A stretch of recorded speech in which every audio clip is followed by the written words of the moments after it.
Shout are a group of people with learning difficulties. We come together to help people speak up for themselves. We made this DVD to help people understand alcohol.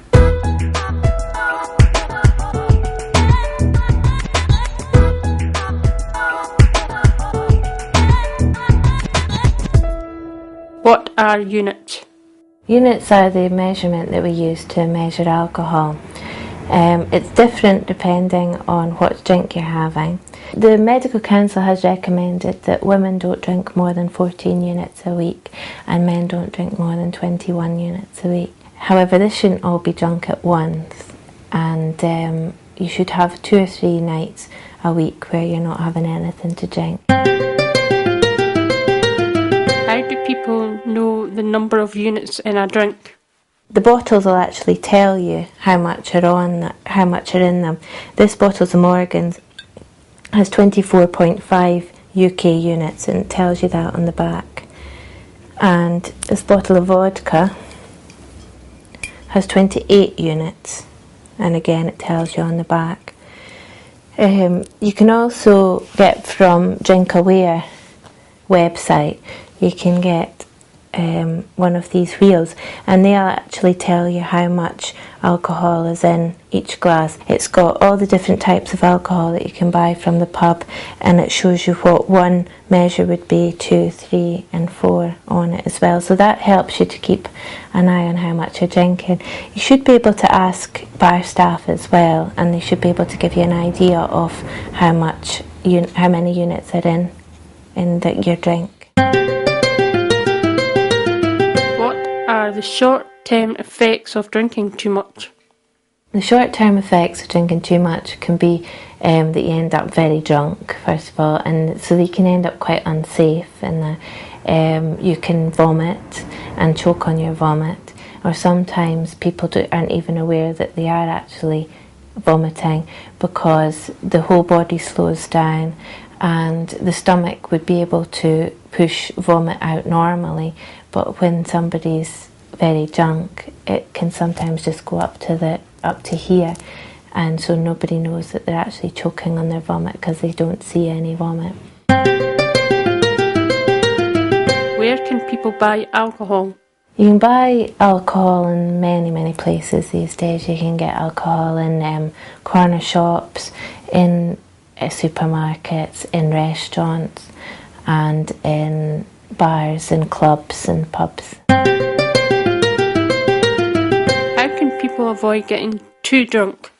There's a few things that you can do to help yourself not to get too drunk, and that's eating before you go out.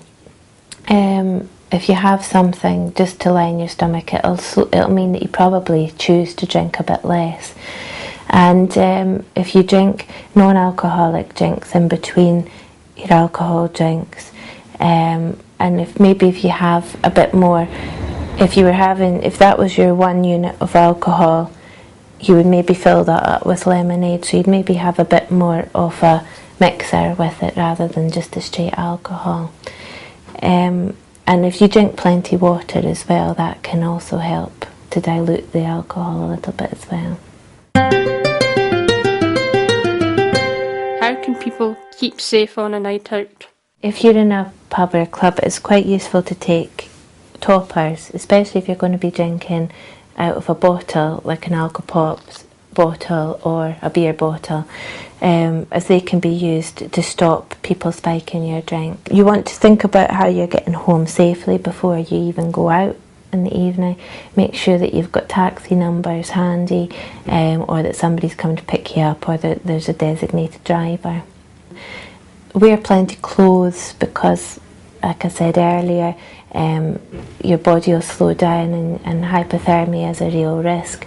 So if you make sure that you have a jacket, even if it means paying a few extra quid to put it in the cloakroom, it's still worth it. What kind of ID can be used in the pub? The types of ID allowed in pubs and licensed premises is the driver's licence, a passport, and Challenge 21. Challenge 21 is if you look under the age of 21, you will be asked politely for identification. If you can't produce identification, then unfortunately you'll be asked to leave the premises.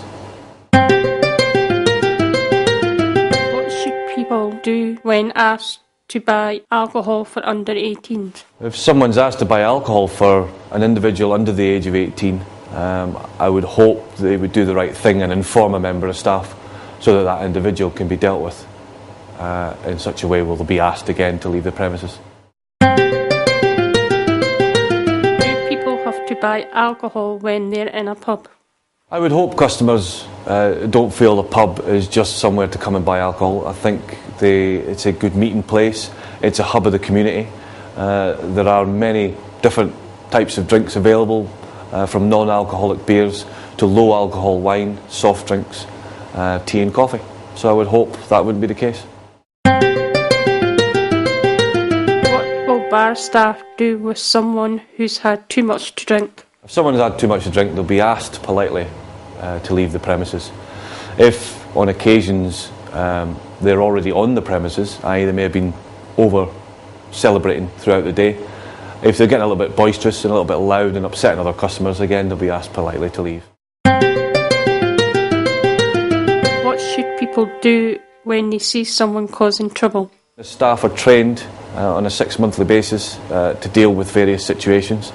They listen, they watch the doors, and they're out collecting glasses at irregular intervals, listening and watching, obviously to see if anybody's getting a little bit boisterous or a little bit argumentative in the company.